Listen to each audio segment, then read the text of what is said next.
going on the show right now. You're unbelievable, dude. I'll see you there at 4 o'clock. See, this is why you need an intro. This is why we don't do this. Okay, welcome back to another episode of the Straight Bible.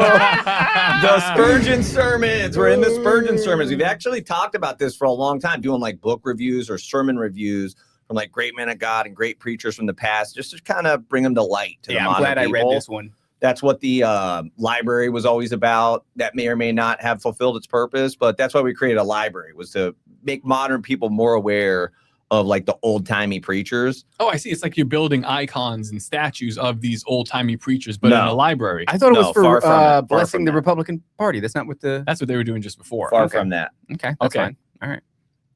So it's a definite no to the picture. What picture? You don't want to hang Bring the it picture? up. Bring it up. Let's go. I think it's a great picture. I think it's blasphemy.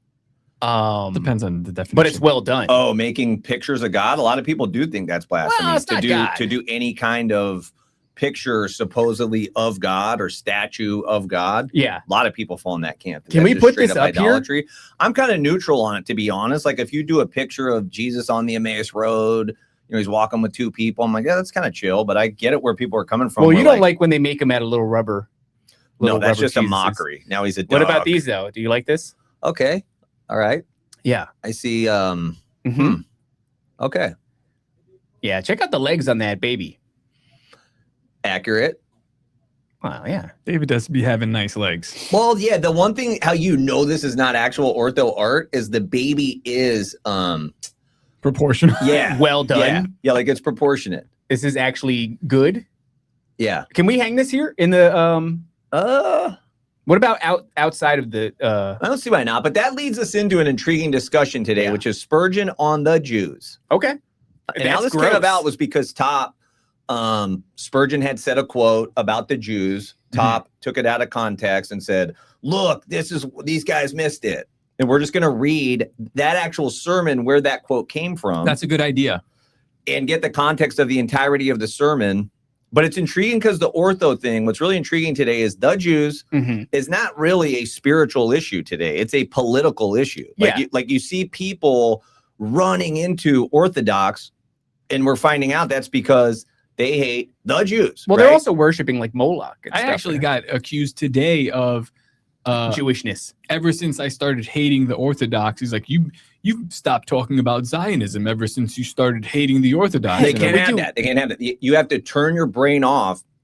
The Jew thing is no different than Republicans and Democrats. It's a political issue.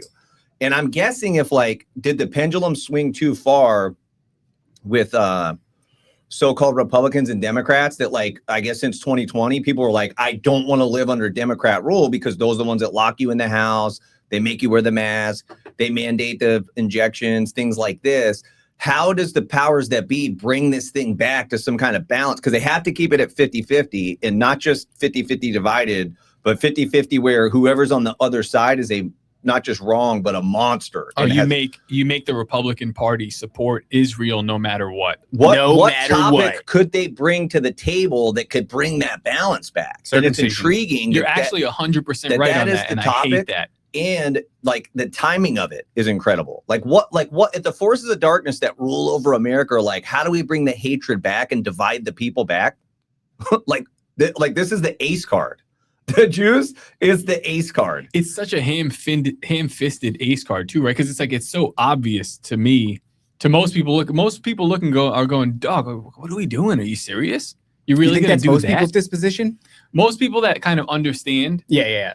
I think that's their disposition. But the people that understand are a very small percentage. But there's a separate category which is also very frustrating of people, I think, understanding that and going, yo, the Jews are going to benefit from this. Let's just no matter how many babies, let's exploit it. Yeah. It's oh, yeah. And there is there's the side that's just Jews are bad, nothing to talk about here. Don't say another thing. And then there's the side that's the Jews are good, nothing to talk about here. Don't say another thing. And they're exploiting that. But like we do on everything else, let's live in the middle and not surrender our brain and our ability to think through this. And especially let's read the Bible to come to context about this, which you may read the Bible and come to the context that the Jews are bad. Or you might read the Bible and come to the context that the Jews are good. Probably not. You're probably going to read the Bible and go, yeah, the Jews are always bad. Like they're really bad in the Bible. I think worse in the Bible than they are today. But you and your friends have brought a lot of stuff to the forefront to say the Jews are very bad today. You can't like deny that. You can't turn the other way and say, no, that's not happening. I just don't think the Jews had the large scale operations that they do today in order to like poison the air and poison the food and all the other things. Like they were poisoning a well, and that was like, hey, you shouldn't do that. Exactly. So the Jews back then didn't have access to the worldwide internet to spread pornography. If you gave it to them, they would do the same exact thing that they're doing today. But think about all the things it's affecting. Like I'm saying, it's first and foremost a political issue to cause the divide there. But then it is working its way into church, right? Like we said, how is Ortho or Catholic drawing a lot of people? They're drawing it because the Jews are bad, right? How's another thing that's kind of intriguing? Our last two guests on Straight Bible interview sessions, one was so-called, what's it called again? L.A. Marzulli? Yeah, but what's it called? Dispensation. Yeah, one is He said that 1,000 times. Yeah, I know, but the guest right before that said 1,000 times, I'm against dispensation. Yeah, that's right. Dude, unpack that.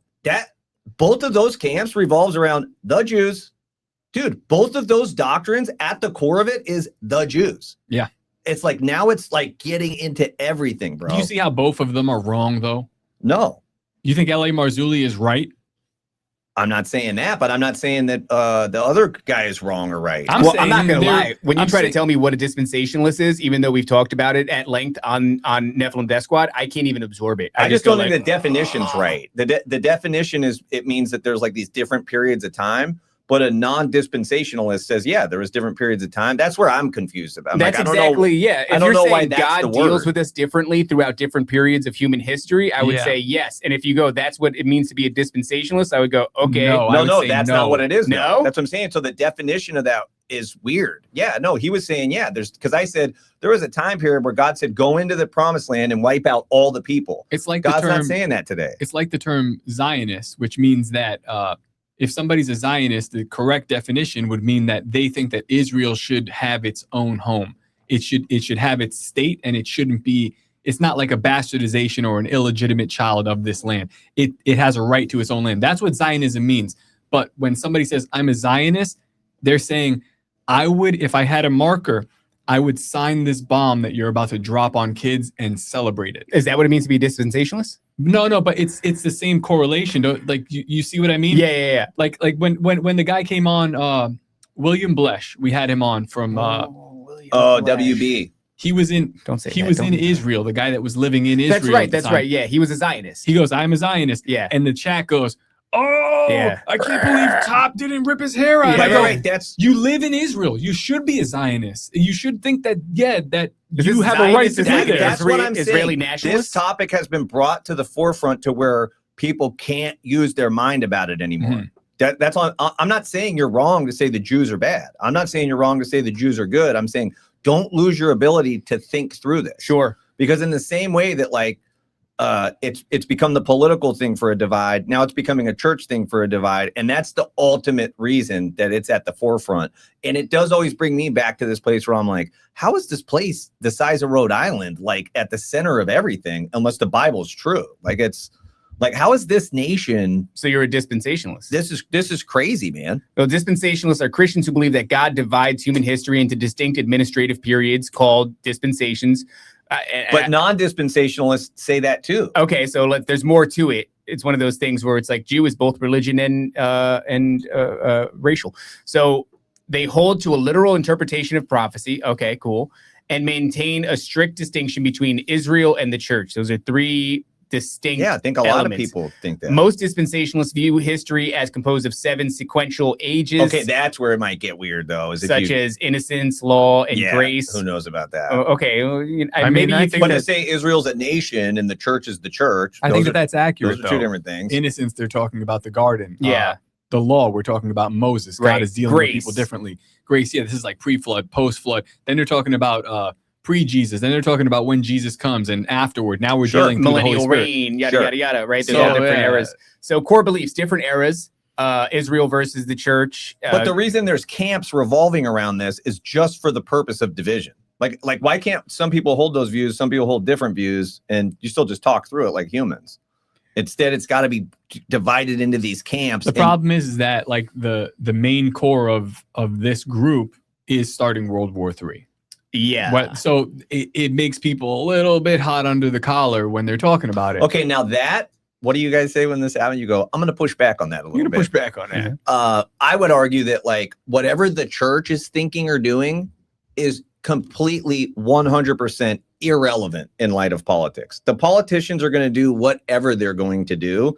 And for us to think that like, oh, a voting block or, oh, this or that, not to say that like the politicians don't try to sway the thinking of society, of course, dude. But like, if the church thinks I'm going to change the future and I'm going to change reality and I'm going to represent the kingdom of God and bring change into the planet because of our doctrine and how that's going to change like voting blocks, that's completely irrelevant. But politicians also can't adhere to a voting block that's going to see right now. So then they create the narrative that makes the society go with that narrative. Then they can do the thing. And the narrative is right now, Israel can do no wrong. And then that produces a counter narrative because obviously Israel can do no wrong is incorrect. The counter narrative is now Israel needs to be wiped off the face of the planet. Also incorrect. So you see that, but that's what we're going to get in politics. Yeah. Right. Now, what I'd asked for in politics is to go, Israel is a separate country and they should do their own thing. But that's a little bit too convoluted and chaotic for people to just say and understand. And we brought it up yesterday when Ezra said, what kind of a hypocrite would I be if I say God is the God of Israel and then I beg this other nation to protect us and give us military aid when we go back to the land to protect ourselves? What kind of a hypocrite would I look like? Right. But politically, we're like, because we have the money machine. The U.S. has the money machine. And so it's not just Israel. Like we give money to everybody. Like somehow we think that like what we think or how we vote or what we say matters. But there was this thing with the Ukraine and Russia, and they sent like billions of dollars to the Ukraine. Nobody asked for that. Like nobody in America was saying we should do it. They do it anyway. So I think we get in this mixed up thing where we're like, oh, what we think matters or what we believe for doctrine matters at a political level. I'm not saying doctrine doesn't matter. I'm saying believes at a political level and it's going to change things. It's like they're already framing the narrative to get the people in the camps to then do the thing that they're going to do. And as long as there's two camps, then they can go either way. Well, so that thing also is, I mean, like LA mentioned it yesterday. That is a religious thing as well. Why we would be funding Ukraine to the point of complete disaster, not just for our country, but definitely for theirs. It's also a Jewish thing. If they think that Russia is Magog and we're going to soft war against Russia, which we've been kind of doing since Afghanistan, like the reason we were in Afghanistan was because Russia was in there and it was a proxy war against them. So like this stuff is very religious. And then you have to ask, well, but what does the American church have to do is all I'm saying. It's like we can act like the American church thinks the matters. American church has brought hook, line, and sinker the idea that Israel can do no wrong and that we have to support them no matter what. Okay, but what does that have to do with the politicians who are going to do whatever they want? Well, I think Andrew Breitbart, I don't think Andrew Breitbart said that politics are downstream from culture. So politics that's a fact. Controls the culture. They're No, the it ones does who not. give us the narrative. I think you have instances No, of that's politics. that's absolutely 100% Who incorrect. promotes the narratives then? And you're saying that the culture, that the leaders, the guys who own the money machine, that print the money, the guys who have so-called been voted into power, they're doing what the people are asking them to do? I think they typically need our consent. They will operate without it. You have instances where you can point to them operating without it, but generally speaking, they frame the narrative. Right, but the narrative has to be primed and it has to be presented. So they can't just bring out a narrative out of nowhere. That leads to backlash and violent revolution. I would know say this already. The way they subvert the narrative is not necessarily politics, it's intelligence agencies. So they key in on a thing that is true, and they bring that to light, and they pump it and pump it and pump it. Well, a thing that is true is sides. Genesis 12, where it would say that those who bless Israel will be blessed, and those who curse Israel will be cursed. True, but incorrect. Then you run on that line, you get enough people to buy it, and here we are. Well, what is the application of that? Because you sent me, or one of you guys sent me a text or a tweet, where somebody was like, if we're supposed to be blessed when we bless Israel, how come America is filled with blessing and curses? So that brings up many questions. Yeah. Like if you look at America in 1948 compared to today, I would think that's borderline insanity to say that we are blessed today compared to who the nation was in 1948. Yeah, that's the entire point of Make America Great Again. It's calling to pre-1950. That's what Donald Trump is doing, and that's why so many people resonated with it. And then to go and to your point before, to go and reverse all of this to the point of this extreme where we're going in the opposite direction, and people have seen that now and supporting Israel. It's like, yeah, this makes a lot of sense, like how this subversion would happen. Then it brings up this question: what exactly does it mean to bless Israel? Like if you're walking around with a rattlesnake in your backpack, and I'm telling you, like, keep reaching in there, man. Get your stuff out, get your pencils, get your laptop out of your backpack. Like, that's cool. Yeah, you got a rattlesnake in your backpack, no problem. Is that blessing your friend? Or saying, hey, you got a rattlesnake in your backpack, dude. We got to deal with that. Like, there's something we have to deal with here. So what exactly does it mean to bless Israel? Think about it. Somebody coming in, let's say you're the pastor of a church and someone's in your church and you have the means to bless them, and you bless them and they still continue to murder. And then they come back in your church and you bless them again. Maybe you're giving them food from the pantry, you're giving them gift cards, and they come back again and you go, hey man, you're still murdering? And they go, more than ever. Is that blessing or is that cursing?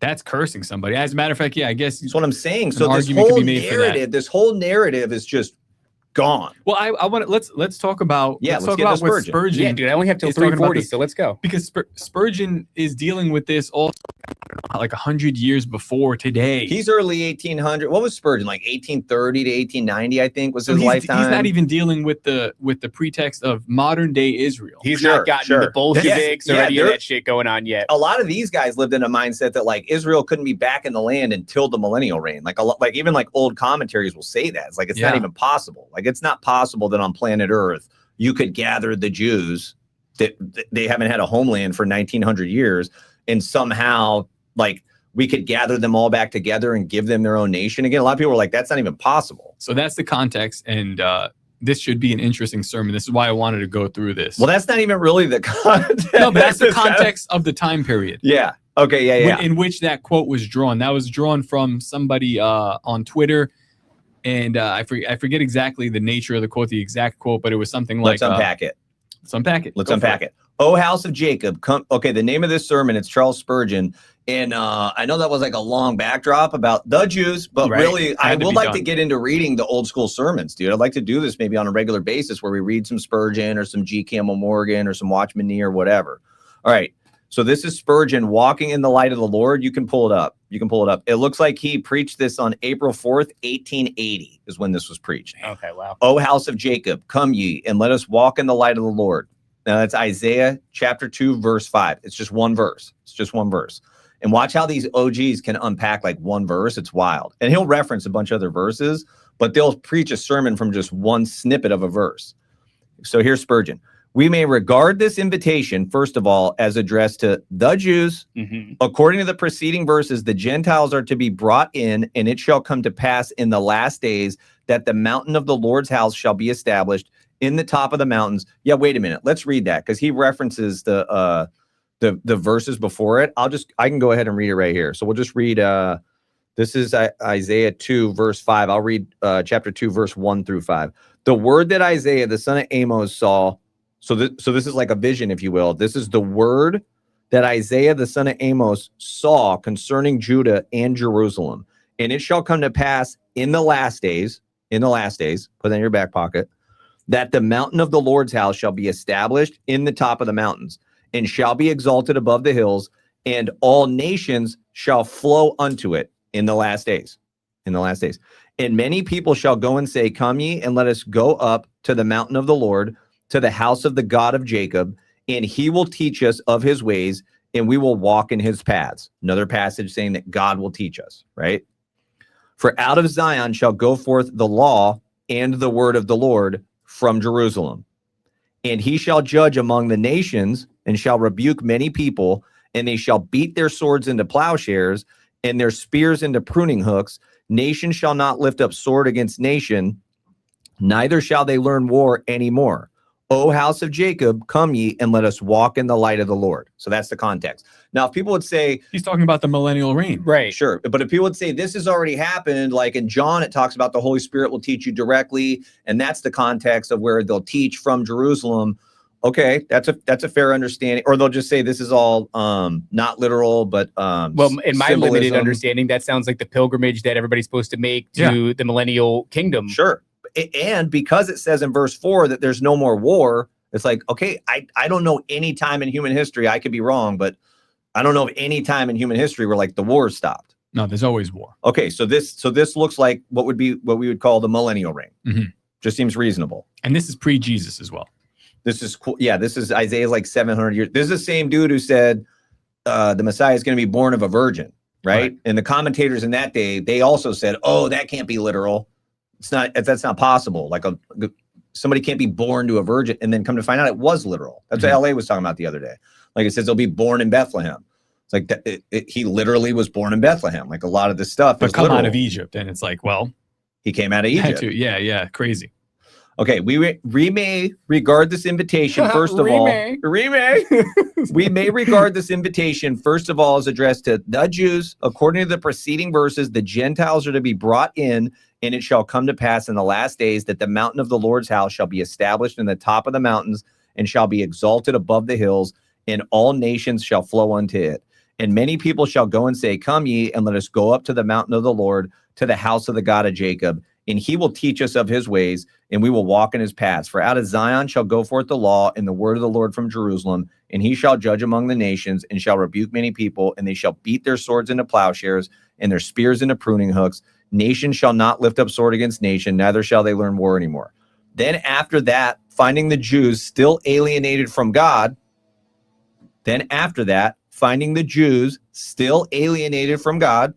they don't get a free pass because they're from Israel. They're still alienated from God. The Gentiles will turn to them and say, O house of Jacob, come you and let us walk in the light of the Lord. That's just like when Ed Mabry says, like, there's always this argument about who the real Jews are. It's like, why would you want to be? Why would you want to be them? Like, we're grafted onto the vine. What we have through Christ is infinitely better than, just that struck me because in the idea that they're still alienated from God even during this time. Yeah.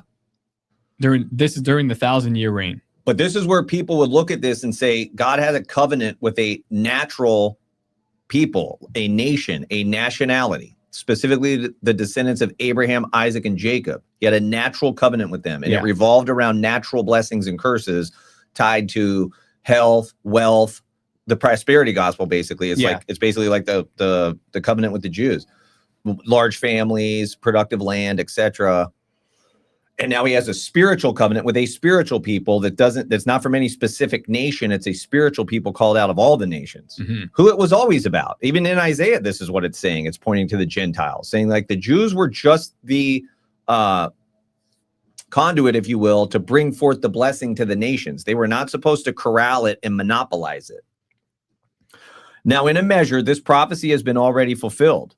This is an intriguing topic too. Like 1880, partially fulfilled prophecy is a topic. Like some prophecies are fulfilled, some are not, and some are kind of fulfilled, but not fully fulfilled. Now, in a measure, this prophecy has been already fulfilled, and the evidence of its fulfillment is before your very eyes at this moment. Multitudes of us Gentiles, whom the Jews only regarded as dogs and outcasts, Goyim. Yeah. Spurgeon acknowledges that. Okay. Have been converted to the faith of Christ and adopted into the family of God. He's saying some Jews are what we would call today Messianic Jews.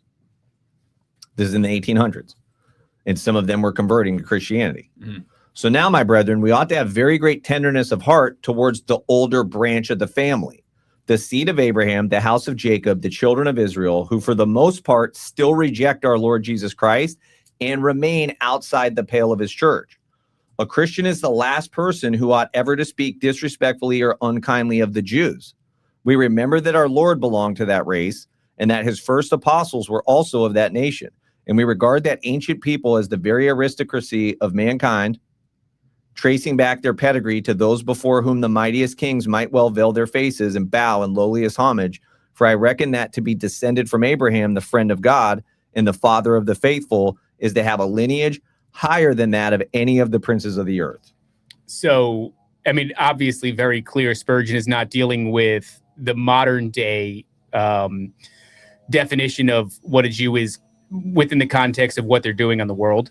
I don't think that they're doing on the world stage. I don't think that they're doing much different. I would agree with them too, right? But going back to what we said before, they didn't have the machines that are available now to affect things to such a scale. So they're certainly not doing, they might be doing something of the very same nature, that nature might still be in their heart, but they don't have at this time in history the tools to execute it at such a grand scale that it becomes the woes of the world, if that is what's happening. By this point, the Jews have already been, this is not an expansive list, they've already been kicked out of England, Spain, Portugal, Poland, and France. Germany comes shortly after this. Yeah. So they've been horrific. So they're probably doing the same thing. We could imagine it's for similar things. Cultural subversion. Yes. In Germany, it becomes famous for gender ideology and the sexual fluidity of children. And these are the books that are coming out of, famous Jewish authors and then, transsexual surgeries. Idea, I don't know if you know this, the idea of the poisoning of the well during the Black Plague, the bubonic plague, is not just pinned on Jews, but was not blamed on Jews, but it was Jews that were poisoning the well. Right. So I don't know enough about history or even really trust history a lot, but I know that I've got the Bible that shows very clearly the Jews are doing bad. Yeah, and I've got the day that I live in and the information that you give me that says the Jews are doing bad. Yeah. And so I can take a guess that in between those two things, they were doing bad. I guess what I'm wondering is, would Spurgeon pull up this list here, and this is again not to just smash on them, but Spurgeon is dealing with as much information as we are, just there's no internet. We're honestly the latest iteration of this, so to say he doesn't understand the plight of the Jew. Well, we are. Here's the list. A measure of... Here's the list here. This is from 733 BC, and it goes down. These are all the places that they've been kicked out of and the reason. Bad. Oh yeah, naughty Jews. This is the history, and we'll go down to page probably 4. There's 4 pages of this. The other Holly's keying in on it. God's biggest flex is redeeming the worst of us. It's page 5, page 6. Dude, that's crazy. So this is my bad. We don't even need that list. All we need to say is bad. So this happens to be my tweet this morning. Not a banger. Nobody liked it, but I said, it is the glory of God to redeem us. You're always keyed in on if people like it or not. I am. I want to know what resonates with people. I'm sorry. I'm a little stunned here. This is longer than I remembered. Jeez, come on. All right. But this seems like a normal nation, just like any other nation. Who did you say said that, Matt? Was it the other Holly? The other Holly said that? Okay, so this is right before Russia kicked out the Jews. Biography, it's called The World's Problem. This is it. They kicked them out in 81. Does this happen to any other nation? Again, I don't know a lot about history. Is there any other nation that's been kicked out of all the other nations? No. Okay. So put that in your back pocket. This is actually an interesting way to frame this, though. And this is what Spurgeon is talking about. This might be what you're talking about. Certainly what Holly in the chat was saying is, I said, it's the glory of God to redeem us, submitting to his will and accepting that we can't free ourselves without him is what it takes to overcome what you've spent your life struggling against. If you think about life in the context of the history of the Jews, what have the Jews spent their entire existence struggling against? God. The only way they're going to overcome that is by submitting to his will. Amen. And I said, when you've been freed of that, whatever that thing is, your testimony should always point to the Lord, which is to say, right back to the beginning, it is the glory of God to redeem us. So when you have this people group who are, if you have a microcosm of that in your life, whatever that thing is that you're struggling with, and you're not enough to overcome that, and you need to submit to God's will and lay that at his feet in order to overcome that thing, that is the lifetime of the Jew. Yeah, but that's why we would say their issue is not from that list. It was Spain, Portugal, England, Russia, Germany, and France. Their issue is God. Yeah. Their issue is not all the nations. Their issue is God. Which is the same solution. It's a list of the entire world. So the issue, there's a common thread, and it is the Jews doing the thing, but what's provoking the behavior is the question. Probably the bigger question. Their rejection of God. Okay. And I just think that I know you guys don't think that any of this is crazy. I think it's crazy that they retained their identity for 1900 years, that no time in that story did they throw in the towel and just start marrying other nations, and they somehow remained a people with no, again, we talked about it before, say Africans came here 200 years ago, they don't still identify with whatever nation they came. They don't still identify with Kenya or Ethiopia. They're just Americans now, and that's only 200 years. They do it spitefully too. They do it spitefully. Yeah, they fly their flags. I'm just saying it's intriguing that they've retained their identity. Doesn't mean they're good. Doesn't mean they're bad. It's intriguing, and I don't want to lose my ability to think through this, whether they're good or bad. Okay, Bad but for back sure. to the quote that you were like, yeah, Spurgeon missed it, which I'm not saying he did or didn't. No, well, the context before it is like, oh, hey, they call us goyim, and I understand that, but the Christians should have there are older brother in this thing, and I understand what he's saying there. Fine. He's also dealing with looking at all their crimes and probably current crimes as well. I guess you're just a better person than me because I'm like, hey, you guys got to stop. Okay. Maybe I wonder if Spurgeon had a framework for like forgiveness, but still being like, you guys are ass clowns. You know what I mean? Like, I think he's showing that. because I feel like the culture has shifted in such a way, like the insults and things were approached with a lot more decorum in the late 1800s It's just than they are today. It's also a little bit unfair to post that quote and then not post the the previous sentences where he's like, hey, they called us goyim. Yeah. And these people are stiff-necked and they're not in God's grace because they rejected him. But we get the quote of Spurgeon's face there with this. Yeah. In the time Looking period puffy. of people going, they can do no wrong. You're an anti-Semite. So I'm like, that's why we're sensitive to it. Like, you got to push back. But he didn't miss this. Right. He's saying a Christian is the last person who ought ever to speak disrespectfully or kindly of the Jews. And I remember you saying, like, so if in his day there was the rabbi that has the Pornhub, you can't point out and say that's wrong. No, he's not saying that. He's not saying a Jew. Yeah. He's not saying like somebody who does wrong. Well, let's find out if they're Jewish first before we criticize them. He's not saying that. He's saying, no, you can't have the porn site, bro. Especially and act like you're the people of God. Like you can't have both. See, dude. the disrespectfully thing though is like, okay, can we notice he has a porn site? Can we then call him like a retarded faggot? Can we also get exhausted when we go, oh, he's got a porn site, his last name is Horowitz? You're like, come on, man. And if I go, that guy's a piece of shit, and you go, hey, don't say disrespectful things. Like, yeah. what? No, I think but that's what I'm saying. He's not saying you can't say that to an individual, but in their totality, and we see how bad they've done in their rejection of God, and they were the ones closest to it. That should make a man of God look inward. It should make me go, N-word. Dude, if I was that close, if they were that close and missed it, don't let me think I couldn't miss it. God, don't let me miss it. Like, I do think that is interesting though, because the entire Jewish experience is a macrocosm of what we experience on the micro. We experience it in an individual lifetime where we are insufficient and need to be redeemed. And they experience on a macro, what you wouldn't call it a lifetime. What would you call it? Like the lifetime of the planet. The lifetime of the planet, where they are insufficient and need to be redeemed because they're stiff-necked and backwards. Inherent behavioral traits that they just can't seem to shake, which is why the stereotype of the modern Jew or the ancient Jew is the same. When you read the Bible, you're like, oh, these guys they can't are do it without arguing Jesus Christ. with God. But then we also have examples of Jesus going and he's just judging entire generations. Yeah. Right? Sure. So when I do it for safety for myself, and for my family, it's wrong. Yeah, I don't think Jesus would be shying away from these statements. Criticisms. Yeah, these criticisms that he's finding in the modern news.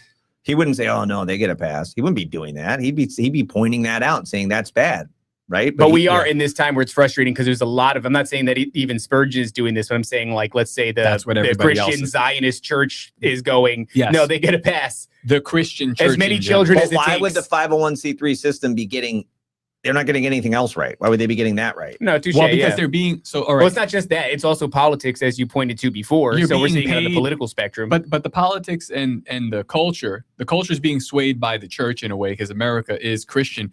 They're being paid in a sense by the government by not being taxed. So you see how it kind of works in this incestuous way back and forth? Yeah. Okay, so who's feeding what? I don't know. But something's downstream from another. And something's not right. We all can like scratch this thing and go, something's not right here, man. Yeah, let's continue reading this. Let us pray to God continually for the ingathering of the Jews. This is Spurgeon's view on this. They are the original branches of the good olive tree, although for a time they have been cut off because of unbelief. And we who were only wild olive shoots have been grafted into their places. Shall we boast and exalt ourselves over them? No, for we also seem to be of the house of Jacob. He was rightly called Jacob, that is a supplanter. For he supplanted his brother Esau, and we have supplanted the Jews, and have thus become Jacob's to those who are Jacob's seed. That's a little juicy. That is the heavy, supplanter. He took the spot of somebody who was supposed to have that spot. The first son was supposed to get the inheritance. Now we've taken that spot. But he's not saying replacement theology. He's still saying the Jews are a distinct thing and the church is a distinct thing. but we have taken that spot that they were supposed to get. So let's all just. But he is saying the Jews are hairy to and be stinky. honest, this is kind of what I come down to with when you're talking about what we're doing in the library. Feels a lot like that. Oh, that's why every time you go supplanting them. Yeah. Yeah. Yeah, every time you go, we're going to just kick them out of here. I'm like, all right, easy. Let's go and we'll see how things play out because I don't want to be. Oh, you say let's go easy? I do. Sometimes, yeah. Every time I say that. Every time I look at these old people. I did like the no boomers sign. And I wish we did that. It's hilarious, but yeah, in my heart, that's actually how I feel. Like I kind of do feel bad because when I do read the story of Jacob and Esau, I watch Jacob kind of I'm not going to you're almost like, and steal my way into someone's blessing, even though that's how it's supposed to go. And then what happens to Esau afterward? Esau doesn't get this back. And like now I'm thinking about the Jews. I don't know, dog. I don't particularly like it. I don't like it, but I understand that that's what's happening. Well, also, don't think that God like made a mistake or allowed it or was like, oh, what Jacob did what to Esau? Like Esau didn't want it. Like that's the whole issue was he took it lightly and didn't care. He had this blessing, he had this birthright, and he had this blessing he didn't care about. Yeah. He was just more concerned with the temporary things. So like in the wisdom of God, it wasn't like he's like, oh man, this wasn't our plan. Like that was their plan all along, man. But in the wisdom of God also, he's probably watching the reaction of the people who are supplanting. And if you're going to be boisterous assholes and say like, yeah, get him out of here. Well, that's where you end up with Jacob wrestling with God. Like you end up Jacob as time goes on, that whole thing. But what he liked about Jacob was he was willing to be grimy for what mattered. Like today, the kingdom of God is what matters. Eternity is what matters. And Jacob was willing to be grimy and said, I want that. That has to do with eternity. I don't care about just being hungry today for a bowl of soup. I don't care about just like the things of today. I have a much longer view and I care about those things, even to the point where I'm willing to be grimy about it. And God's not saying, oh, that's good. Do people dirty to get to that. But the fact that you want it that bad is telling. Now I need to work on your character. Now I need to work on your character. Like, do you think that has anything to do with the personality of God being like jealous over you? Because that's like a term when people say, oh, God's jealous. Man, that's gross. Yeah. But it's kind of like he's saying you saw me as such a reward that you went grimy to get at me, even though you did some shady stuff, but you saw me as something valuable. Yeah. Yeah. I mean, it's no different. I mean, go look at Hebrews 11, dude. Those people are like the heroes of the faith. Some of them are doing grimy stuff that we would say that's not a Christian. True. That's true. It's true. I mean, even just to get to the New Testament, like all the murder. I mean, it's the whole thing's wild, dude. Yeah. The whole thing's wild, but it's like it's God's purposes in the earth that matter. Right. Who's going to get on his team and do his purposes? Now, does he want them doing shady stuff to get to those goals? No. But he appreciates that you say it's valuable and I want to go after it. And that's when he works on your character. That's what the Sermon on the Mount is. The Sermon on the Mount is the character in the kingdom of God for us to check ourselves against. To say like, okay, I want to be about God's purposes, but this is the culture in our kingdom. It's like Portugal and Spain and England and all the other nations who kicked out the Jews. They all have a culture, right? Like our kingdom has a culture as well. And that's what we check ourselves against. And we want to be within that culture as we act out the purposes of God on the earth. All right. Okay. Let's continue. Where did we finish at? Did I just drop back to the quote? Shall we boast and exalt ourselves over them? Nay. For we also seem to be of the house of Jacob. He was rightly called Jacob, that is a supplanter, for he supplanted his brother Esau, and we have supplanted the Jews, and thus have become Jacob's to those who are Jacob's seed. Yet they are to be grafted again into the olive tree, and it is according to the mind of Christ that we should pray and labor for their conversion, and long for that happy time, when they shall be brought in, and with the fullness of the Gentiles be gathered at the feet of the Messiah, whom they have so long rejected. That's blessing Israel. That's blessing Israel. Praying for them that they would come to the Messiah? Yeah. Amen. That's a great observation, dude. Yeah, giving them money and making our militaries be the same. Like is that blessing them? I don't know, man. It's like, it's the same. I mean, if that's a blessing, we've blessed Ukraine with that. And they have basically exterminated an age group of like 18 to 35 for their entire population. So that's a human psychological tendency where you think what you're doing is blessing an individual, but you're really enabling them.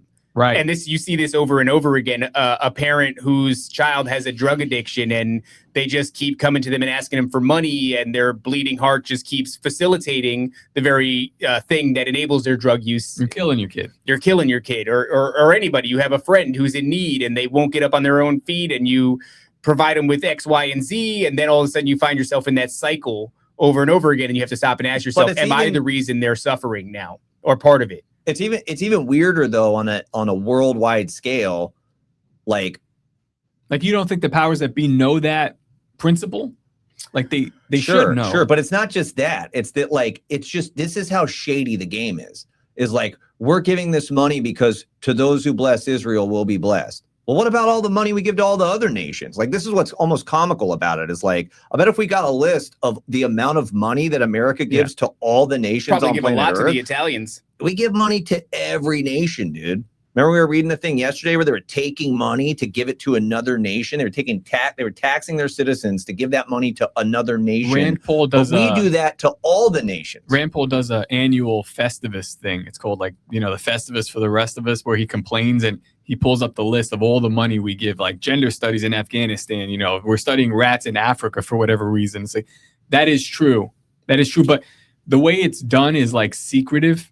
That's all pushed in a pork bill. The way Israel is done is like in your face, and you should be celebrating it. Hold on, let's deal with Sparrow real quick, because I think she's saying that it doesn't exist where it says to bless Israel. But if you want to keep reading, I can pull it up. That's Genesis 12, right? I can pull it up. That's to Abraham though. But there's a spot where Balaam goes to curse Israel. You want to just blue letter Bible it? Israel needs the rod. Just pull up Balaam. Well, yeah, if you love someone and want to bless them and they're in the wrong, then you would give them the rod, right? Like, that's what you would do for your child or anyone else. Tohu Abrohu says bless. What a great name. That is a great name. I actually just lost it for a second. Would you mind scrolling up, because I don't have it pulled up here?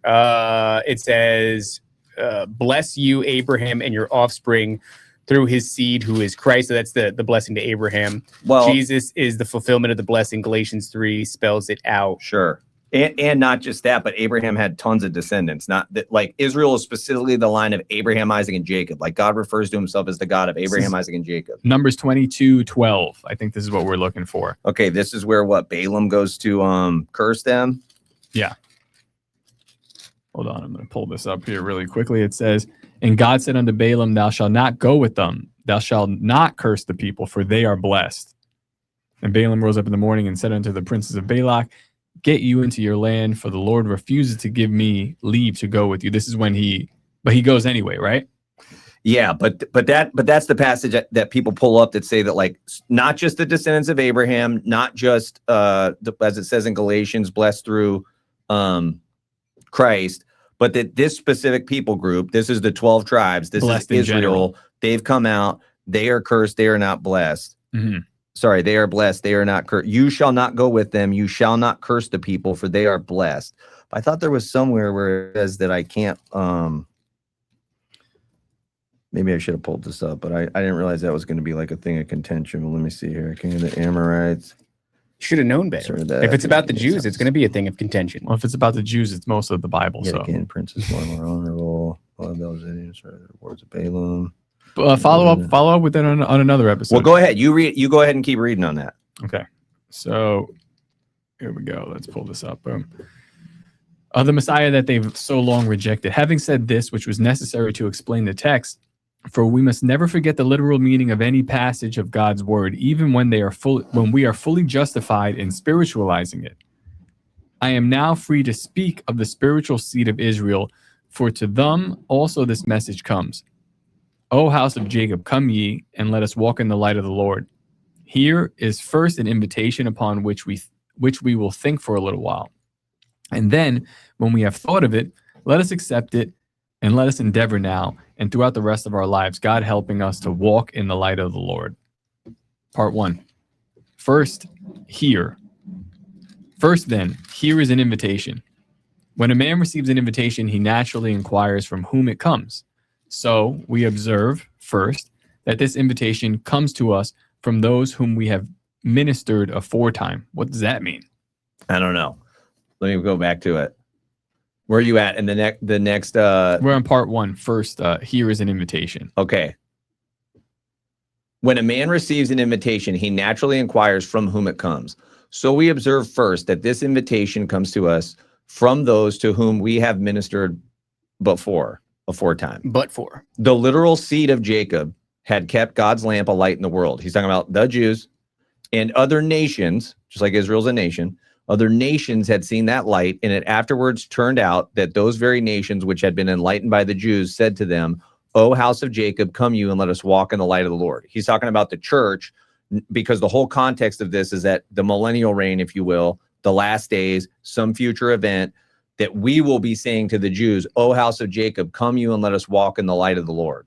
It should greatly encourage us, dear friends, whenever we hear any whose conversion we have been seeking say to us, come and let us walk in the light of the Lord. You have been blessed in turning sinners to Christ, will bear witness with me that there is scarcely any joy out of heaven that equals the delight of hearing a sinner express his willingness to come to Christ and so to walk in the light of the Lord. I distinctly recollect the first person who ever told me that I had been the means of her conversion. The rest of this is not about the Jews. Mm-hmm. By the way, as an aside, Numbers 24:9, the nation is like a mighty lion. When it's sleeping, no one dares wake it. Whoever blesses Israel will be blessed, and whoever curses Israel will be cursed. My man, you found it. Okay, so that's the because I know a lot of people say, oh, it doesn't say that in the Bible. It says it to Abraham. But that's specifically 24:9. Okay, got it. That's specifically it. Yeah. So anyway, that's where it said that like the people that bless them will be blessed, people that curse them will be cursed. In your face, Sparrow. You better bless the Jews or Israel. But no, she's bringing up a good point, because I think that's what's said on the internet. I think that, yeah, they don't quote that. They quote the one to Abraham, and then it just causes confusion because that does get said. I don't quote it either. I just Googled it because I was like, oh shit, is that real? Is that is that not in there? No, I mean, you hear that all the time. I think it was even I think even the dude Tucker, somebody sent me something where Tucker and who's the guy that's like a constitutionalist, but he's Ted Cruz. He's like, yeah, but bless them. He's like, well, where's it say that in the Bible? He's like, I don't know, but I know it's in there. He's like, well, don't you think that should be in there if you're going to go bomb Iran? Like, don't you think you should like pay attention to that and know that? So anyway, it does say that specifically to the nation of Israel, not just the descendants of Abraham, but specifically the nation that descends from Abraham, Isaac, and Jacob. It does say that, but what we're saying is, what does that mean? Give them a ton of money and a military power to do whatever they want when they're doing evil? Mm-hmm. Like, go back through the scriptures. They're sacrificing their kids to Molech. They're doing like the craziest things, dude. Would a friend say, yeah, right on, keep doing that? No. Right. Sparrow says, does it say forever? That's a good question. No, we're not. It's just saying that nation of Israel, you have to ask yourself that, like, do those things apply? Do those things apply? Is that, well, I guess that's where this whole conversation comes up. Is that Israel? Is the people there today? Is that the nation of Israel? Is the nation of Israel a mighty lion that no one dares wake? That's an interesting. Yes, but in the end, is that the nation of Israel? All of this is like, God's going to deal with them, dude. Like, we can all argue about it and get involved like politically and say we better have the right doctrine because that's somehow going to affect politics, and we can have our like signs and stuff, and God's going to deal with them. Yeah, but sometimes God deals with them through politics. And we were reading about Darius, and Darius is like, hey, we're gonna give the money to the Jews to build this stuff, and you guys are gonna help them. You think it mattered what the people of the land thought at that time? It actually does. It's probably possible, especially when there's a king. Yeah, the king is going to be beholden more to the people than even our politicians. So you think that those Persians were like, yeah? I think that there was a popular will for that. Yes. There's an interesting verse that comes next. I would say that because when a politician messes up, never mind. They get taken out of office. We just had a blink. Are we still live? So you're saying that there's always been nations, including the Persian Empire at that time, that was operating out of Babylon when they took over, that said, yeah, bless the Jews. No. What I'm saying is that kings generally operate on popular consensus, because if they mess up, you can kill some people who are dissenters. But if your general population doesn't like you, they're going to kill you because you're the guy in control. So there must have been You're the monarch. No. This is just how monarchies work. You're the monarch. When you get messed up, you get your head cut off. when Trump messes up, next guy in. He gets voted out. So there's not even that's not much because of a the will of consequence. the people. In a No sense, way. yeah. What? What do you mean? Because no way what? I The can see will the of the argument going people either in way. our nation is going to affect anything on a political level in the national worldwide scale. Yeah, I mean, I don't tend to know, lean dude. that way in most circumstances, but I do think if you have an egregious overstepping, it's not so much that they're concerned. It's not the will of the people that move the leader out of position, as much as it's the system realizing that illusion's no longer working. Right. Let's Bingo. shift that one out and put this one into Right. place. Bingo. So if you So want the to perception have, does matter because they need to feel confident in their illusion. so we're arguing the chicken or the egg, but at the time of In a way, Darius, yeah. at the time of Darius supporting the Jews, I'm sure that there was a lot of people who said, yeah, because he can't just do this. He was giving them how many talents of silver? I don't know, a lot, and helping them a lot. I don't know. Yeah. I would have a If hard this was time completely- believing that the Persians were like, yeah, bless the Jews. It just seems But like- if there was 100% consensus against this, that dude would have got his head cut off, and there would have been the next guy coming sure, up. Sure. And maybe So- it was another example of them being kicked out. Maybe to your point, they were saying, yeah, get them out of here. yeah. God was saying we need to bring them back to the land. What but the I'm people were saying is- saying we got to get them out of Persia. What I'm saying is that if God was using Darius to do this, I could see it also God putting on the heart of the Persian people to have political favor to do this thing. You're moving Sure. around state funds to give to these people that everybody hates. There probably was like some kind of swaying. Yeah, that's just how things work. I here, guess man. I'm frustrated when people think like we need to have specific doctrine in the church because that's how we're going to affect the politicians. And I'm just like, dude, the politicians are going to do whatever they want to We do. need to have truth in the church, and they are not telling the truth. Which has nothing to do with politics.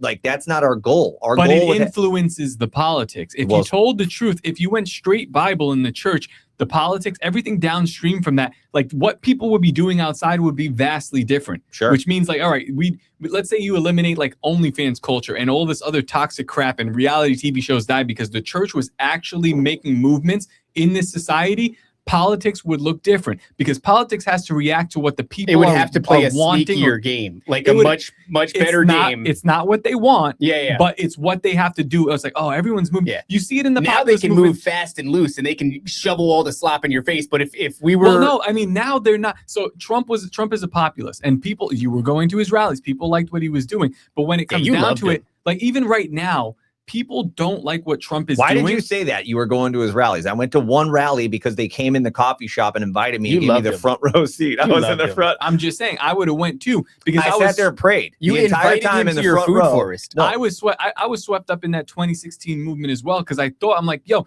this guy's doing what the people want. He's a populist, and people like that, and it resonates. but I never looked to him for spiritual guidance or he was some kind of Not spiritual saying he leader. did. I'm not saying he did. What I'm saying though is that he appeals to people because he was a populist and people like that. And that's what matters initially. But now, if you look at Donald Trump now, he's extremely unpopular. Okay, but compared to other politicians was why people liked him. They just said, oh, Yeah. this guy talks like a human being. Yeah, because he's appealing to the That's populace. Do you see why so many people liked him? Because he's appealing to the populace. Compared to other politicians, though. Like if you met the dude Trump, let's just say you were like in Home Depot. I don't know if he'd be in Home Depot with a suit or whatever. He's not necessarily a guy. You'd be like orange hair, orange skin. He's kind of braggadocious. I think like, once he I started don't- talking, like, you'd be like, "This guy's funny." yeah, you'd be I like, this he's dude. chill. But like, it was compared to the other options that people were like, yo, this is the guy, dude. He's an actual human.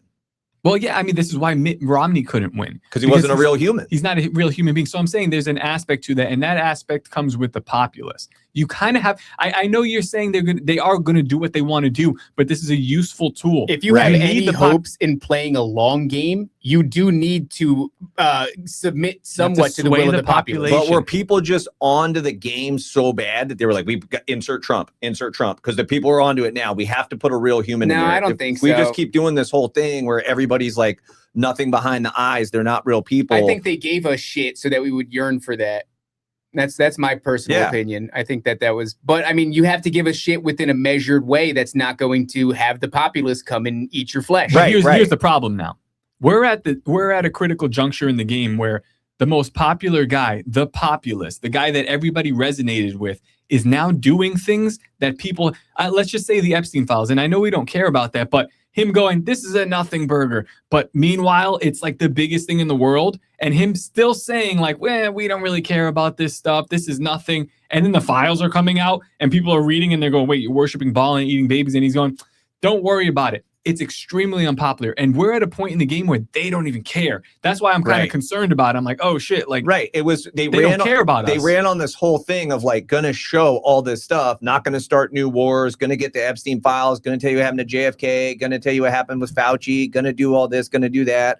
Oh, look, the guy you call him Bongo Dongo's in place. The other guy that looks like he's like an Indian guy, but he looks like the coach of the Rams. The guy with the gigantic head. Yeah, and then they all go in and none of them do. And all those guys built like careers on saying they were going to tell the truth, and then none of it happens. I do suspect that's for a reason as well. The system said, insert Trump. We got to get the people off We're at a bad point here. We're at a bad point, and people have to understand this because they built up this popular will because it is true in a sense. Like, they need your consent to do a thing. So then they put all your people that are telling you for the longest time, we're going to do a thing. And then they don't do it. And then the populace turns on them. And then the political class goes, we don't care. And they continue to double, triple, quadruple down on Israel, on Epstein, on whatever else they're doing. We're at a point where it's like end game now. Yeah. What do you mean by that? To the end game point, I suspect that because much like the previous primings for whatever comes next, we're being primed to desperately want something that they're going to offer up next. Or they're moving towards something that it doesn't matter. The popular will, because in the end of the day, the popular will doesn't matter. If you're saying that if Christ is going to come back, something is going to happen. Like that could be an example. The popular will of the people always matters because there's always more after. If we're going to reveal aliens, like this shit doesn't even matter. Okay, but that's why they have to create the will of the people. They can't let the people think for themselves. You're like, oh, they do have to have the will of the people. That's fine, sure, as long as the will of people is within the framework that they've created. So they've created the will of the people to want the Epstein files because maybe 5 years ago nobody cared. Then they created that will, and then now we want it. Give us the Epstein files, and we want to know everything in it. And then when we get it, our guy, the popular guy says no. We don't want to give that. And as a matter of fact, we're going to close this entire thing. There will be no arrest. We're moving on. Business as usual. I think it's a play. So what do you make of that? Like what I make of that is like, I think it's a little bit of demoralization, but I think it just tells us that we're at the end of whatever they're going to do.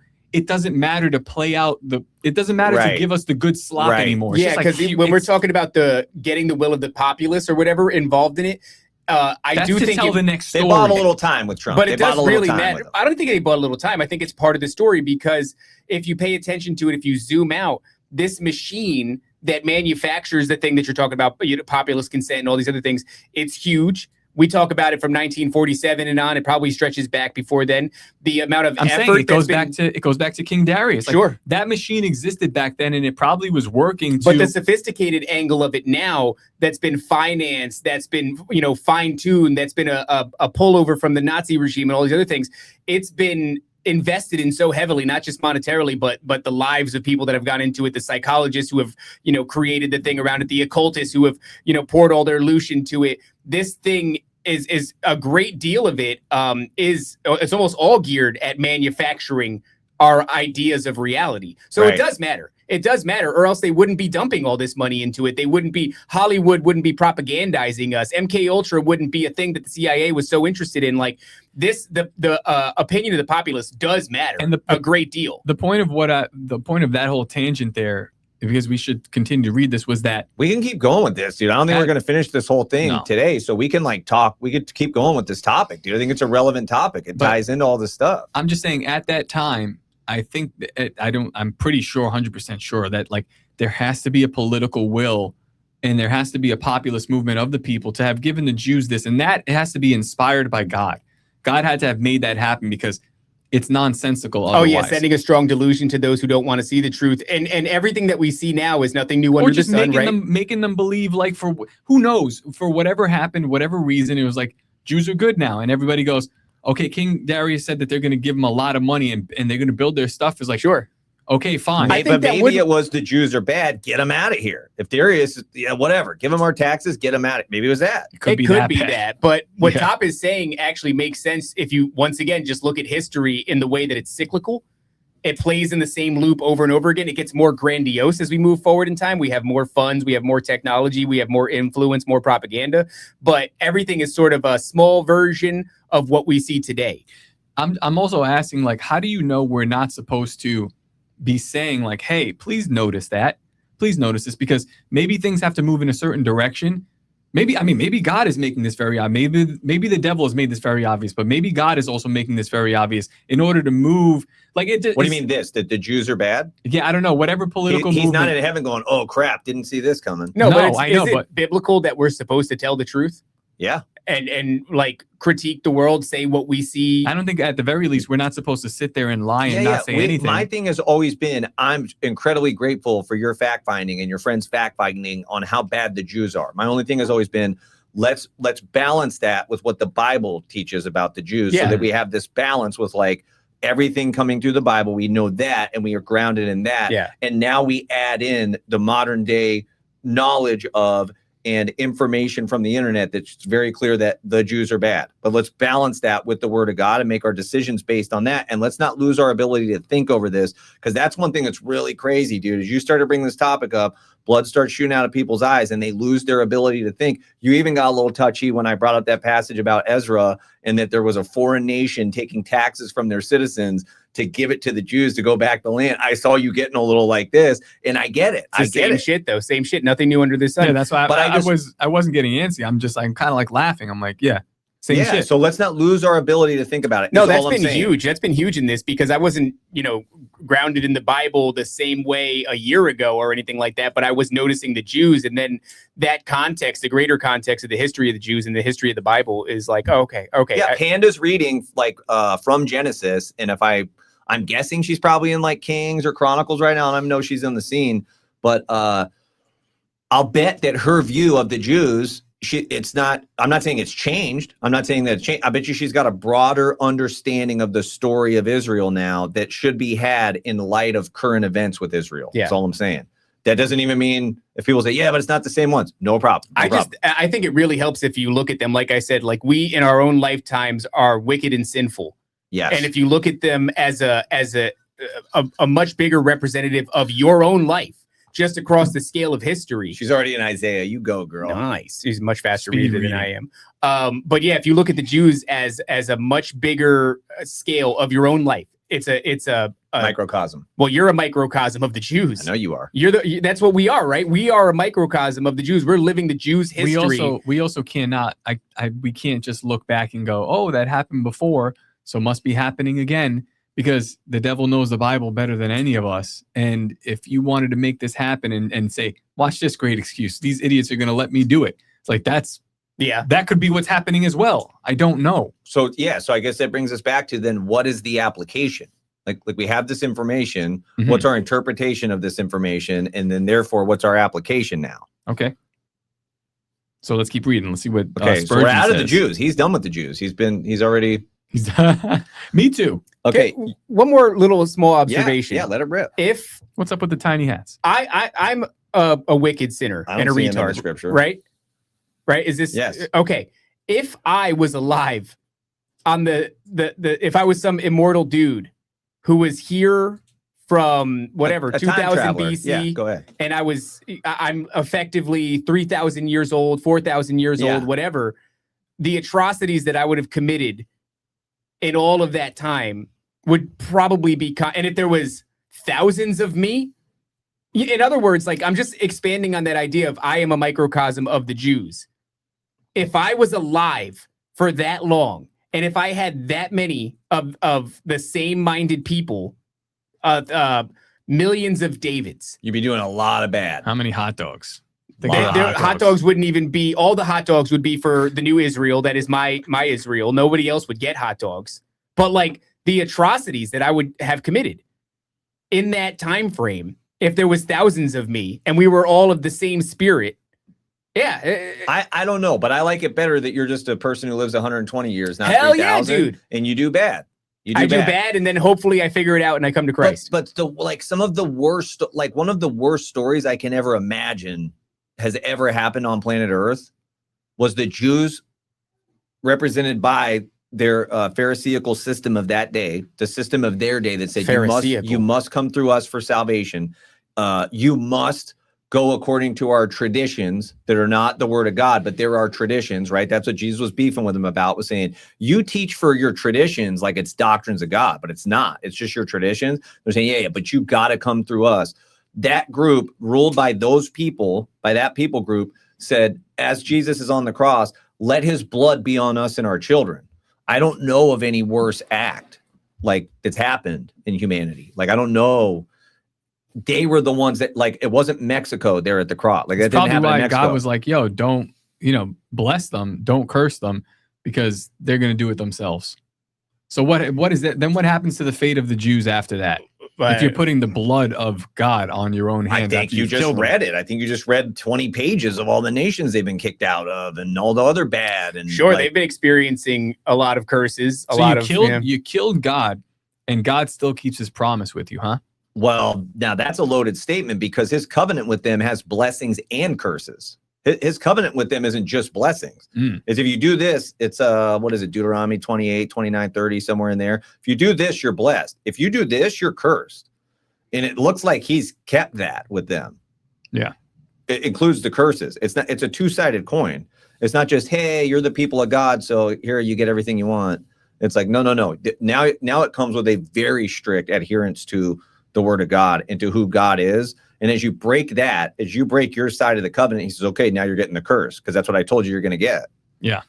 So did that follow out through all of human history since the days of the cross? I get it that there's argument over that, if that, whatever. But I don't know. I would look at the history of them and say, wow, this is biblical.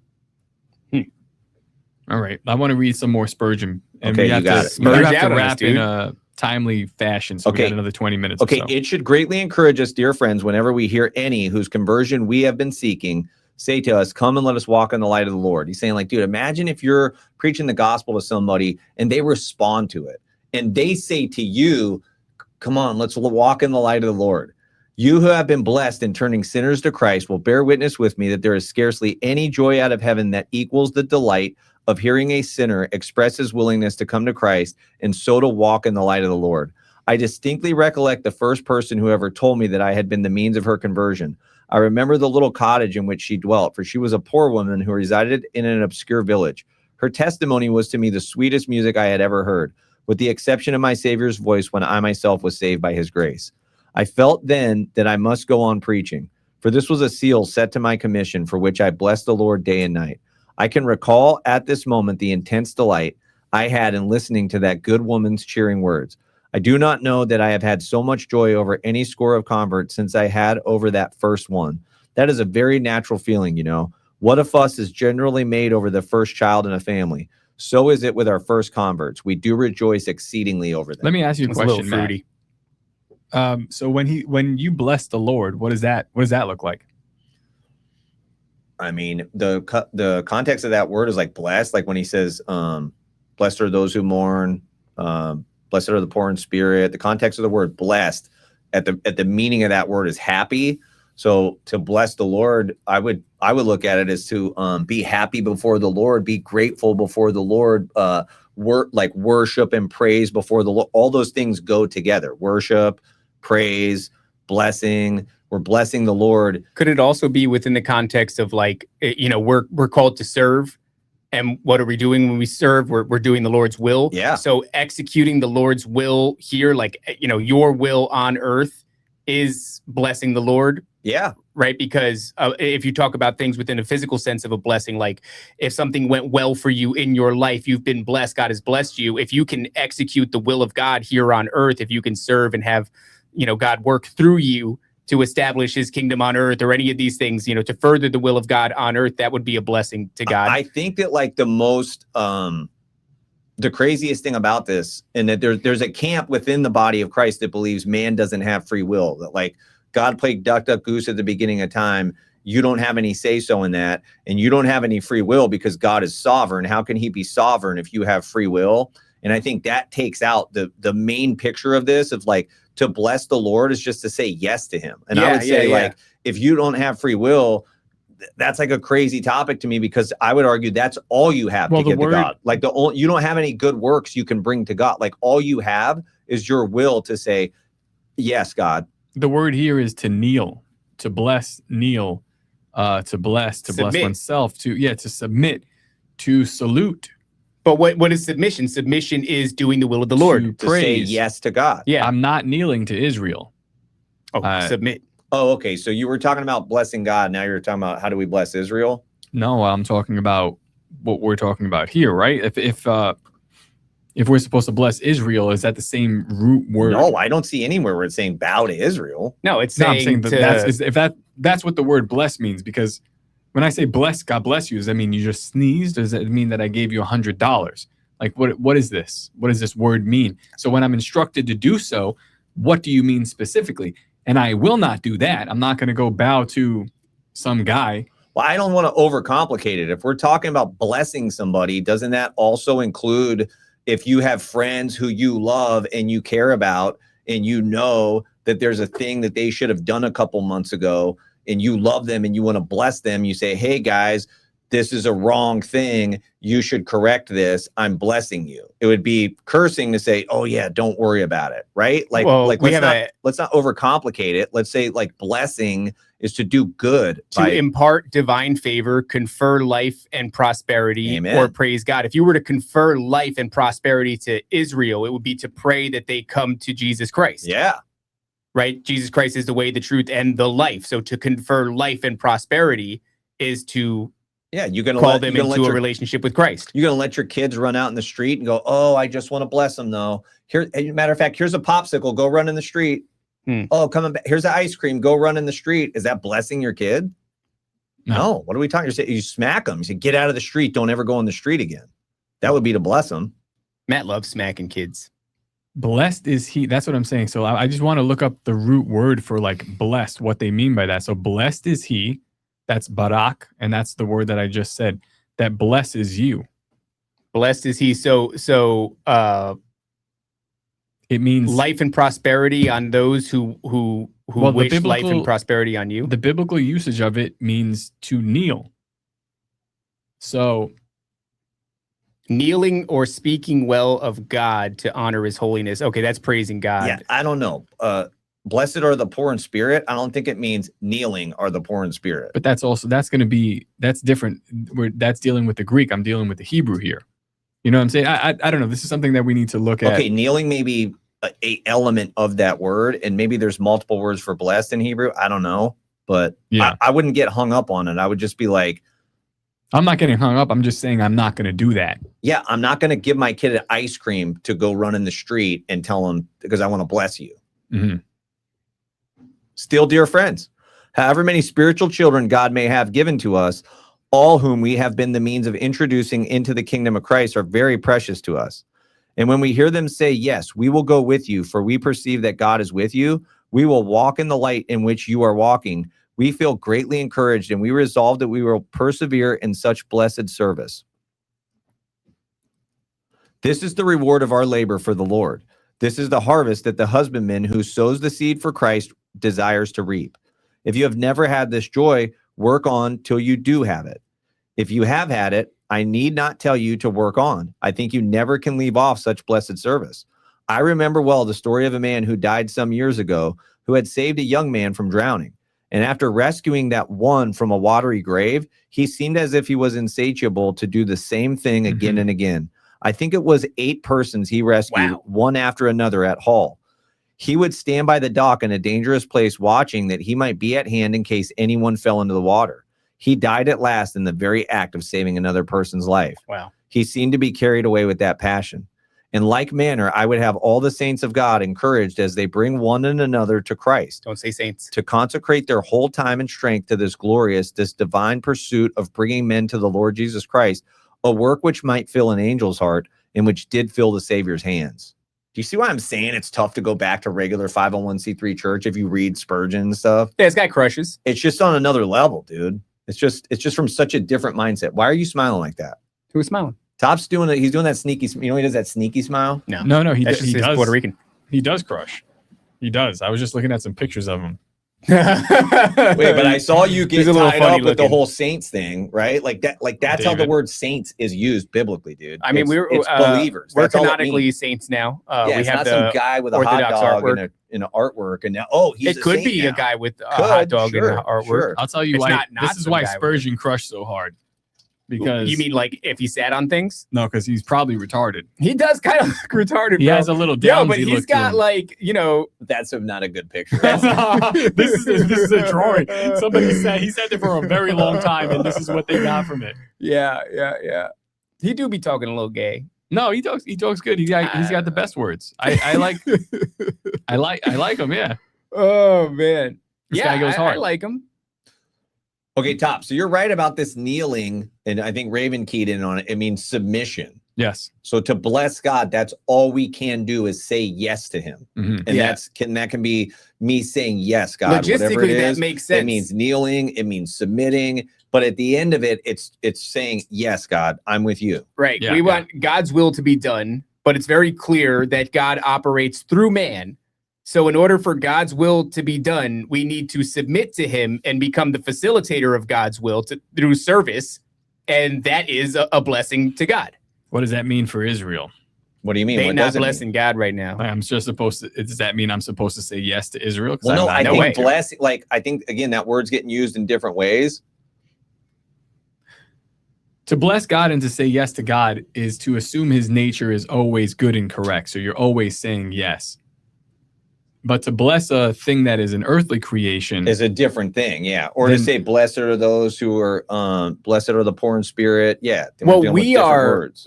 so submission to God is acceptance of Christ, and Jesus Christ is the way, the truth, and the life, and that's a blessing on us. So to accept those things, to accept the truth and the way and the life, is a blessing on us.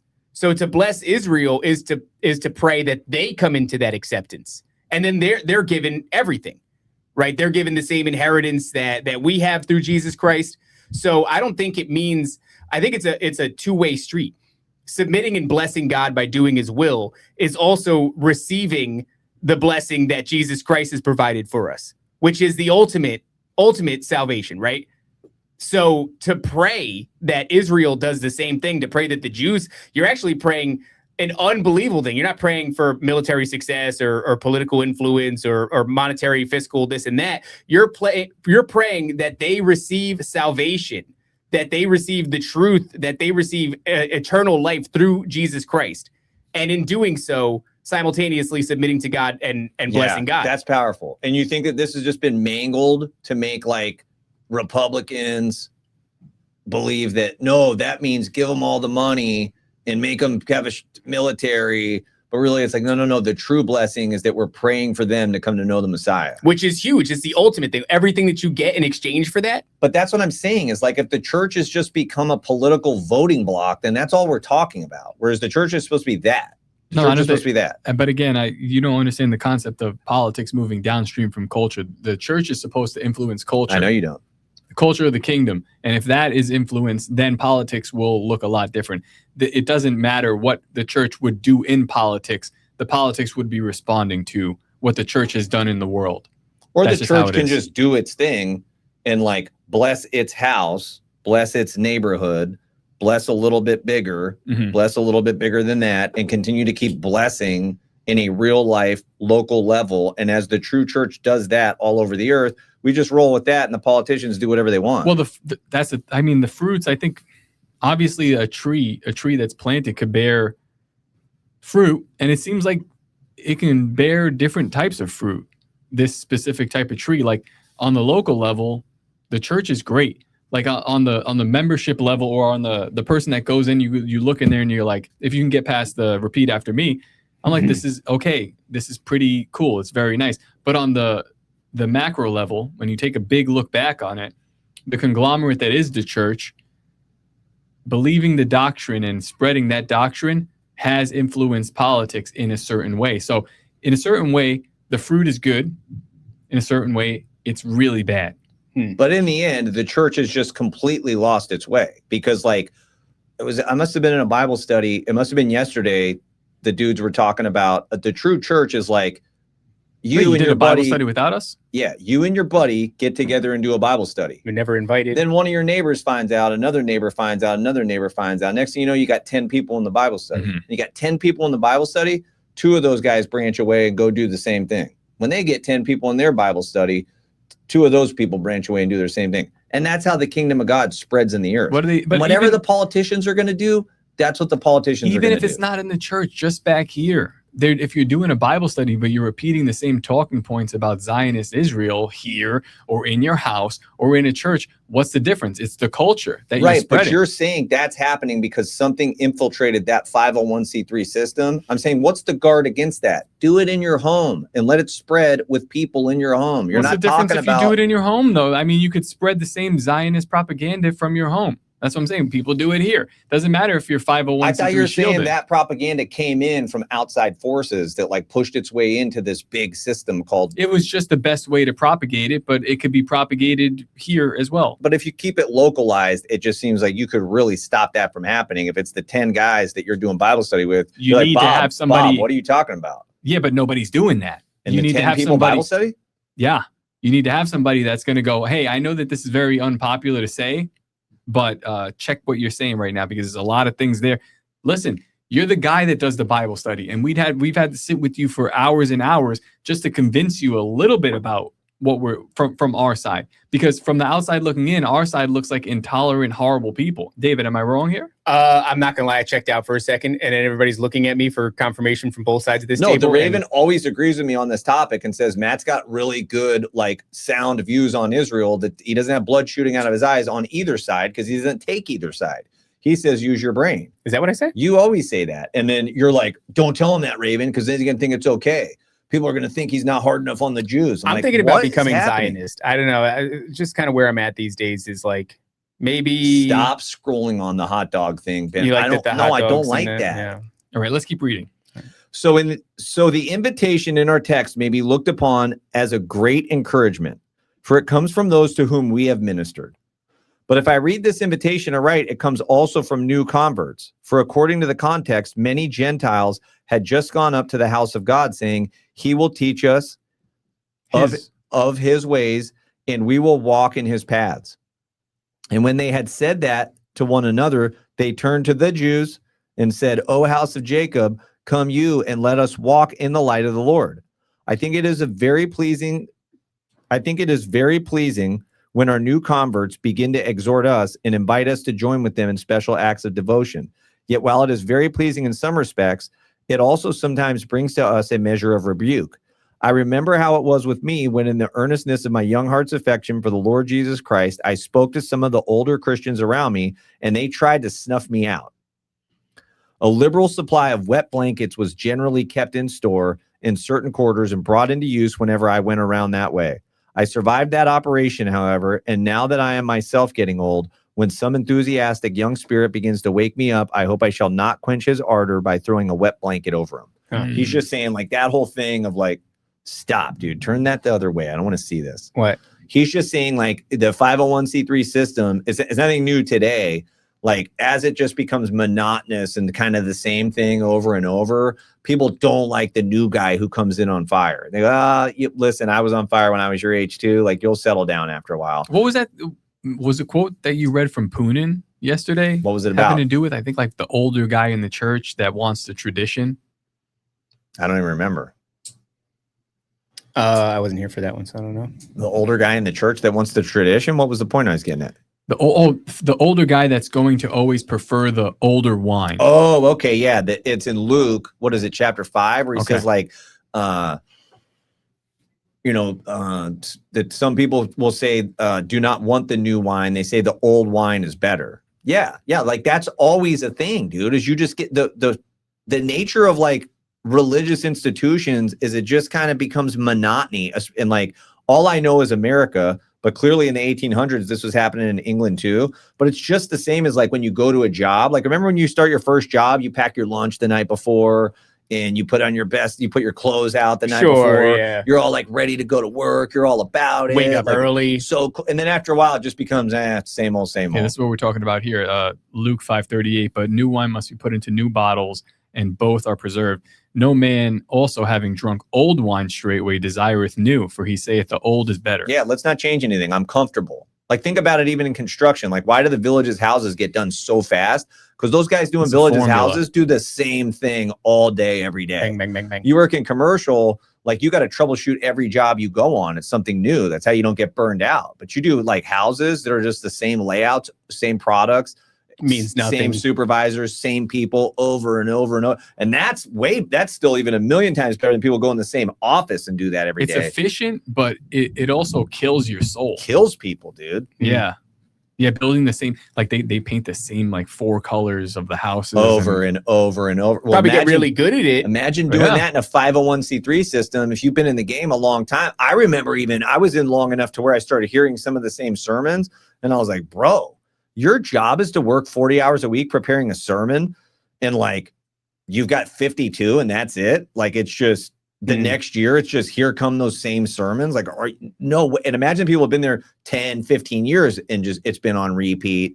Don't you think that's going to produce people who are like, oh, hey, young guy, don't come in here on fire? What's the name of that movie where it's like all the housewives and every house looks the same? And I don't want to like trash the villages, because there is something beautiful about like that. No, Bella calls it a dystopian novel. Is that what you're talking about? It's a dystopian novel. I like it because it's clean. It's clean. It's and they organized. take good care of it, and not a lot of crime. Right. Not a lot of crime. Not a lot of crime. The crime. Have you seen the crime lines? The crime is down when there's no trash on the ground. All right, let's keep reading.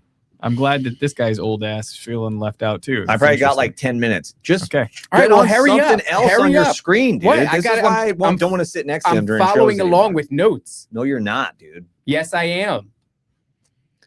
Where did we end at? When we commence our Christian life, a wet blanket over him. Yes, when we commence our Christian life, we are full of earnestness and zeal, and we think that we can drive the church before us and drag the world after us. But by and by, we settle down with a much quieter state of things. Wait. When we commence our Christian life, we're full of earnestness and zeal. So we get in the game and we're fire. No, you don't want to unpack that statement. And we think we can drive the church before us and drag the world after us. Like, yeah, we're so on fire. We're like, I'll provoke the church to get on fire for God. I'll provoke this system to stop just doing the same thing over and over. I'll provoke them to get going. And not only that, the world will see what I'm doing and they'll follow, because they're going to know I represent Christ and they should have Christ.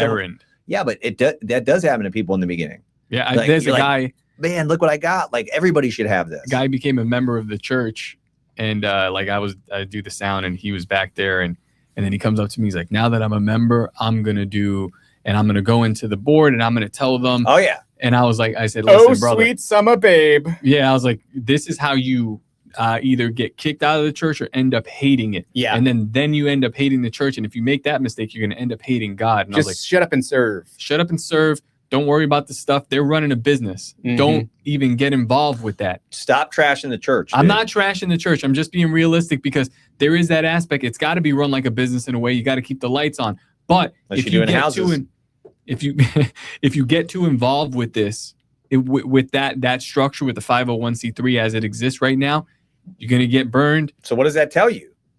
Something's not right with that system. Sure, but we can also sit there and 2 weeks in a row, it can talk directly to you. So that's true. I don't know. It's been crazy. I don't know what it tells me. You have like a 5th grade reading comprehension. Well, stay focused, Matt. You're a professional. We have 5 minutes. I don't like when he sits next to me, man. Actually, you know what? Let me finish reading this and then we'll bring it in. Yeah, because this guy can't even focus over here. I see all my periph. You want me to finish this last paragraph? We settled down. All up in my periph. We settled down to a much quieter state of things. Are you reading? Yes. No, he's telling you to calm down. So he goes, after we think we're going to do all this, but by and by we settle down to a much quieter state of things. Okay. I think it is a great blessing when the new converts come in among us and stir us up from our sluggishness and make us move with something of the enthusiasm that we had in our younger days. I pray God continually to send among us many earnest men and women who shall lovingly reprove us if we are lukewarm. Yeah. So I guess you need that stirring up, but also it's like, it is a word of warning. Like, hey, like it kind of goes both ways here. Like you I got to kinda stir a think little about bit that and they've got to sometimes. wake up a little. Well, it all comes down to what are you on fire for? You see it over and over and over again. Kids come on fire to the 501c3 system, and a year later they're completely burned out. But what were they going after? Their goal wasn't God. Their goal was the system. That is going to burn you out. I've been on fire for God. I feel a little weird to say it like this, for like 15 years. I'm more on fire for God this morning reading the Bible than I was 10 years ago or 15 years ago. I never got on fire for the system. Maybe I did for a minute. You got on fire for the podcast. But I very quickly figured out was now, like, oh, this system is like a dead end road. This is a bottomless pit. Like there's no, and you see people over and over. And I tell kids all the time, hey man, I see you're on fire for God. I see you're all about this. You want to do this as a career. If you start to find out that this system is not what you thought it was, don't be discouraged. Go back to the word of God and go hard after God. But that's why people get burned out is because they go hard after the system and what they think it represents and what they think it is. And at some point they realize like, this is not what I thought it was. Yeah. Yeah.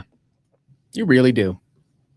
I think that's a good spot to like wrap it up with, because we're not going to be able to get through much more of this. All right. So tomorrow we pick up with when we commence our Christian life, we are full of earnest and zeal, and we read straight down.